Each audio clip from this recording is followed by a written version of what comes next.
আসসালামু আলাইকুম রহমতুল্লাহ বারাকাতুহু। মোস্তাক কেমন আছেন? আসসালামু রহমতুল্লাহি ওয়া বারাকাতুহু। জি বলেন। জি, আমি সৌদি আরব রিয়াদ থেকে আজকার বলছি। প্রশ্ন হলো শেখ, আমি যে এই পরিবারে আল্লাহ সহজ করুন। বেনামাজি পরিবারের লোকেদের সঙ্গে যে মিলেমিশে বসবাস করার এই বিধানটা একটু বলবেন।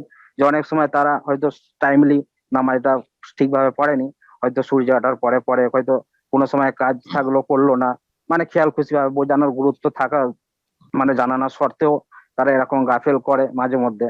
তো এই সমস্ত পরিবারের লোকেদের সঙ্গে মিলেমিশে থাকার যে একটা যে বিধান, হুম, আজকে যেহেতু আপনি এই নামাজের বিধানটা নিয়ে আলোচনা করছিলেন, যে হুম। শতকরা বর্তমানে যে 4-5% মুসলমান, তার থেকে আবার আদাদি বিদাদি বড়ই কষ্ট লাগে। তো এই সমস্ত সম্পর্কে একটু নসিহত করবেন শেখ, জাজাকুল্লাহ খায়ের। হুম। যে আল্লাহ আপনার ভালো করুন, এবং যেখানে থাকবেন আল্লাহ যেন রুজিতে বরকত দান করেন। আর মনে রাখবেন যে রিজিক মানুষ যেখানে থাকবে সেখানে আল্লাহ রিজিক নামাবেন। অফিস সামায় রিজকুকুম, তোমাদের রিজিক আকাশে রয়েছে। সুতরাং আল্লাহর কাছে ভালো উত্তম পন্থায় চাইতে থাকবেন, আল্লাহ রাব্বুল আপনার ভালো করবেন। এবং গুরুত্বপূর্ণ বিষয় হচ্ছে পরিবারের কাছে থাকা, তাদের ভালো ইসলামী তরবিয়ত করা, স্ত্রী ছেলে মেয়েদের। সুতরাং আল্লাহ যেন সেটা যেন সহজ করেন এবং তার তৌফিক দান করেন। বলছিলেন যে আত্মীয় স্বজনদের মধ্যে অনেক বেনামাজি আছে, তাদের ক্ষেত্রে কি করব? জি, আত্মীয় স্বজন দুই রকম। এক হচ্ছে আপনার অধীনে যারা আছে, যারা অধীনে আছে তাদের ক্ষেত্রে বল প্রয়োগ করতে হবে, বল প্রয়োগ করতে হবে। রাসূলুল্লাহ সাল্লাল্লাহু আলাইহি ওয়াসাল্লাম, সহিহ মুসলিমের হাদিস, এখানে স্মরণ রাখতে হবে, মান রাআ মিনকুম মুনকারান, কেউ যদি অন্যায় কাজ দেখে, আর সবচেয়ে বড় অন্যায় হচ্ছে শিরক আর বেনামাজি হওয়া। জি, শিরকের সমতুল্য গুনাহ হচ্ছে বেনামাজি হওয়া।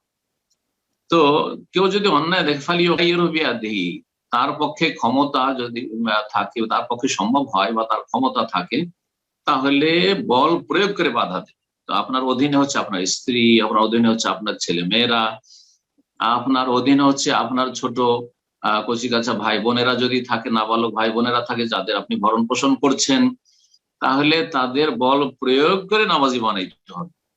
জি, যদি কথা বলে না হয়, উপদেশ দিয়ে না হয়, শিক্ষা দিয়ে না হয়, তাহলে বল প্রয়োগ করতে হবে। বাকি থাকলো সাবালক ভাইরা, সাবালিকা বোনেরা বা বিবাহিতা বোনেরা, ভগ্নিপতিরা, তারপরে আত্মীয় স্বজন, চাচা আছে, মামা আছে, খালা আছে, ফুফু আছে, ইত্যাদি আত্মীয় স্বজন, বংশধর আছে, এলাকাবাসী, গ্রামবাসী আছে।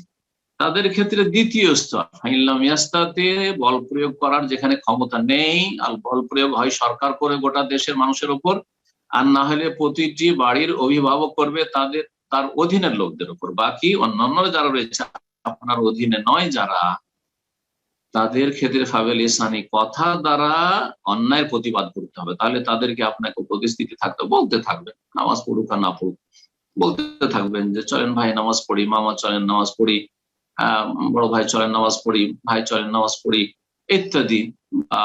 মহিলারা পর্দা করে না বা নামাজ পড়ে না, তাদেরকে নসিহা করবেন যতটা যারা দ্বারা সম্ভব হবে।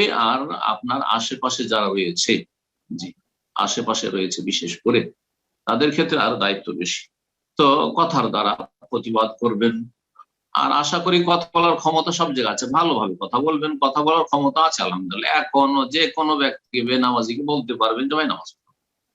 কিন্তু যেখানে বলতে পারবেন না, সেখানে অন্তর থেকে ঘৃণা করে সর্বনিম্ন ইমানের পরিচয় দিতে হবে। তো এই করবেন, এবং তাদের হেদায়েতের জন্য দোয়া করবেন, দোয়া করবেন, দাওয়াত দেবেন। আর দাওয়াত দেওয়া হচ্ছে যাদের ক্ষেত্রে বল প্রয়োগ করতে পারছেন না, তাদেরকে উপদেশ দেওয়া, বোঝানোর চেষ্টা করা, পরকাল স্মরণ করিয়ে দেওয়া, মওতকে স্মরণ করিয়ে দেওয়া। আল্লাহ যেন তৌফিক দান করেন। লাস্তা আলাইহিম বিমুসাইতির, আল্লাহ বলছেন ফাযাক্কির ইন্নামা আনতা মুযাক্কির, তুমি উপদেশ দাও, স্মরণ করিয়ে দাও, তোমার কাজ হচ্ছে উপদেশ দেওয়া। লাস্তা আলাইহিম, তুমি দারোগা পুলিশ না, প্রশাসন না, আপনি প্রশাসন না, গ্রামবাসীর জন্য আপনি প্রশাসন না, আপনার বংশধর যারা ভাইরা বড় হয়ে গেছে বা আত্মীয় স্বজন, তাদের জন্য আপনি প্রশাসনের ক্ষমতা রাখেন না। সুতরাং আপনি সেখানে যথাসাধ্য তাদেরকে বলার চেষ্টা করবেন, দাওয়াত দেওয়ার চেষ্টা করবেন। আল্লাহ যেন তৌফিক দান করেন। জি।